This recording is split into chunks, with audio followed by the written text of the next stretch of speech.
今天这集又是番外篇，鄙人的小频道首次在观看数字上取得重大突破，就是 Peter Attia 博士讲胆固醇。不过当 Lance Armstrong 那一集上线以后，我才真正感受到什么叫质的飞跃。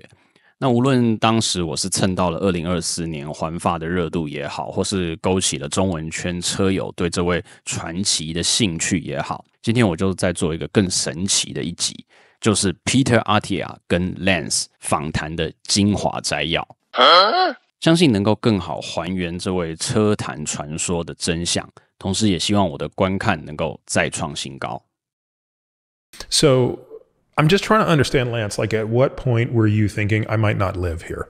I mean, it certainly crossed my mind, but I didn't have days where I would sit there and go, I am going to die. Like I just kept, and we were doing so much, you know, with the blood work. Like we were measuring the HCG, it was coming down. They expected, you know, I said, look, what do you want to see? Like if this is the scoreboard. Right, what's my metric? Yeah, what is my metric that says I'm ahead in this game? And they said a log drop off every cycle.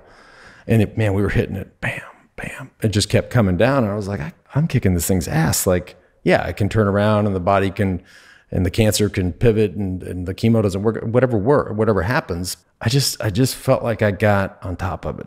And I didn't sit around. And they went with this other protocol, right? They went with, well, that was the first thing they asked me. They said, okay, you're a professional cyclist. I said, do you ever want to race bikes again? If I can live, yeah. I prefer to live, but that would be cool. And they said, well, you can't keep doing bleo. And so yeah, it's so pulmonary toxic. It's so cardiotoxic. And people ask like, why wouldn't everybody be treated the way you were treated with the protocol called VIP, which doesn't indicate that you're a VIP. It's just it's vincristine and cisplatin and blah, blah, blah. The downside to being treated with VIP is you have to stay as an inpatient. So bleo, you can go home, like you go into the chemo clinic for 3 or 4 hours, get your chemo and you go home. VIP, one of those, and I forget which one, is so toxic, not on the lungs, but on the body, that you have to have 24/7 hydration. So you have to be in the hospital. People want to go home. Chemo was bad for you. Chemo was bad at the end.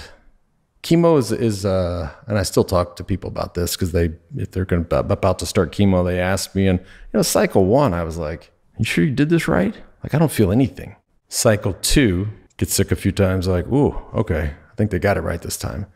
Cycle 3, just sick as shit. Cycle 4, you just want to sleep. It just compounds and compounds. It got much, much worse. What was the recovery like from the neurosurgery?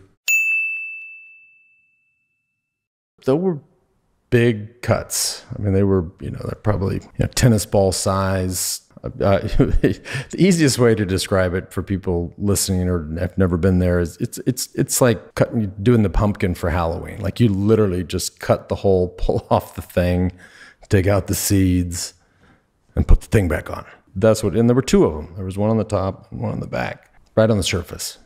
So Dr. Shapiro was my neurosurgeon. He saw him and he pulled that skull off and right there. And they were dead. Oh, this was done after most of the chemo? No, it was done before halfway.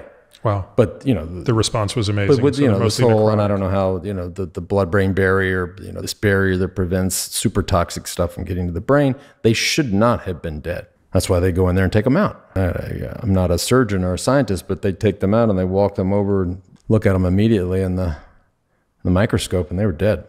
At that point in time, is there anybody you remember meeting in the hospital that made you feel like you were having a shared experience with another patient? Was there any patient that sticks out to you? No, I was kept pretty isolated. I never shared a room. I did chemo in my room. I didn't, a lot of hospitals or centers, it's like a big room with lazy boys everywhere. And you sit beside hi, I'm Lance with testicular cancer, and you're, Gina with breast cancer, and Joe with colon. And you're all just kind of talking, watching. I was always alone. People, this is a topic that it's such a controversial topic, but I really want to understand this, right? People consistently say, look, yes, we know everybody doped during that era, but US Postal was different because they did it at an industrial level. It was much more systemic. Let's kind of unpack what that means. Right. You had already been working with Ferrari.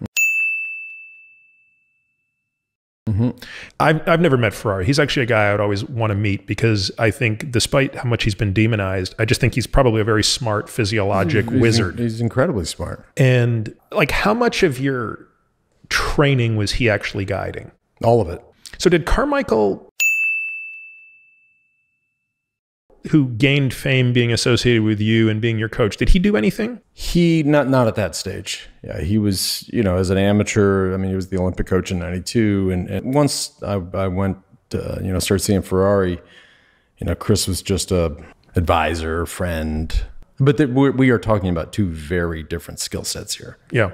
And I'm not talking about doping. I mean, Michele Ferrari, you can say what you want, and you and I calling him intelligent or bright or smart or even genius, just drives people crazy. No, but I've heard him in interviews talk about the nuanced level of physiology. Yeah. I mean, he's top 3 of all time. And so we're talking about two different types of. Yeah.